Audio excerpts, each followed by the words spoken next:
তো হ্যালো বন্ধুরা, তো আবার একটা নতুন ভিডিও নিয়ে চলে আসলাম তোমাদের সামনে। তো এই ভিডিওতে আলোচনা করতে চলেছি বিএফসিকে নিয়ে। তো এই বিএফসি একসাথে তিনজন সেরা ভারতীয় প্লেয়ারকে কিন্তু বিদায় দিচ্ছে। তো কোন তিনজন ভারতীয় প্লেয়ারকে বিদায় দিচ্ছে তো তোমাদেরকে এই ভিডিওতে বলবো। তো ভিডিওটা কিন্তু গুরুত্বপূর্ণ হতে চলেছে, তো পুরো ভিডিও দেখার জন্য কিন্তু অনুরোধ রইল তোমাদের কাছে। আর ভিডিও ভালো লাগলে অবশ্যই একটা লাইক করে চ্যানেলটাকে সাবস্ক্রাইব করে দিও এই বিএফসির সমস্ত রকম আপডেট পাওয়ার জন্য।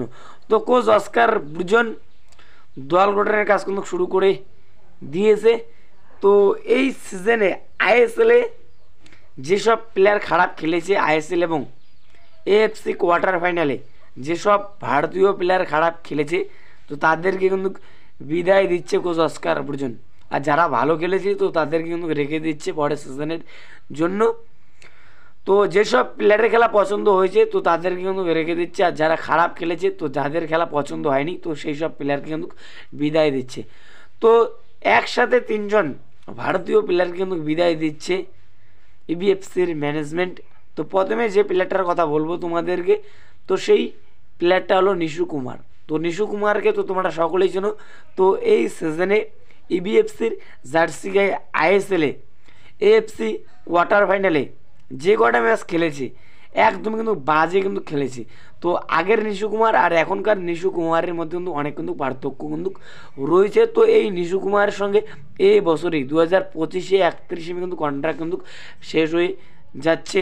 তো এই মুহূর্তে যেটা আপডেট পাওয়া যাচ্ছে যে এই প্লেয়ার সঙ্গে আর কন্ট্রাক্ট বাড়াবে না বিএফসির ম্যানেজমেন্ট। তো এই নিশু কুমারকে কিন্তু ছেড়ে দিতে চলেছে ইবিএফসির ম্যানেজমেন্ট। তো তোমরা ধরে নাও এই প্লেয়ারকে কিন্তু ছেড়ে দিচ্ছে ইবিএফসির ম্যানেজমেন্ট। তো 2 নম্বরে যে প্লেয়ারটার কথা বলবো তোমাদেরকে তো সেই প্লেয়ারটা কিন্তু লোন ডিলে কিন্তু ছেড়ে দিচ্ছে। তো সেই প্লেয়ারটা হলো রাইট ব্যাক প্রভাত লাকড়া। তো প্রভাত লাকড়ার সঙ্গে বিএফসির 2026 সাল পর্যন্ত কিন্তু চুক্তি রয়েছে। তো আরও একটা মরশুম কিন্তু চুক্তি রয়েছে। তো এই প্লেয়ারকে লোন ডিলে কিন্তু ছেড়ে দিচ্ছে। তো লোন ডিলে যে ক্লাবে যোগ দিচ্ছে তো সেই ক্লাবটা হলো জামশেদপুর এফসি। তো লোন ডিলে জামশেদপুর এফসিতে কিন্তু যোগ দিচ্ছে প্রভাত লাকড়া। তো যদি সব ঠিকঠাক থাকে এই প্রভাত লাকড়াকে আমরা পরের সিজনে জামশেদপুর এফসির কিন্তু জার্সি গায়ে কিন্তু খেলতে দেখতে পারবো। তো যদি সব ঠিকঠাক থাকে তো জামশেদপুর এফসিও এই প্লেয়ারকে লোন ডিলে কিন্তু নিতে কিন্তু চাইছে। তো এরকমই কিন্তু আপডেট হওয়া যাচ্ছে এই মুহূর্তে। তো 3 নম্বরের যে প্লেয়ারটার কথা বলবো তোমাদেরকে তো সেই প্লেয়ারটা হলো সৌভিক চক্রবর্তী। তো সৌভিক চক্রবর্তী এই সিজনে ইবিএফসি জার্সি গায়ে আইএসএলে যে কটা ম্যাচ খেলেছে অসাধারণ কিন্তু খেলেছে। তো এএফসি কোয়ার্টার ফাইনালে কিন্তু দুর্দান্ত কিন্তু খেলেছে।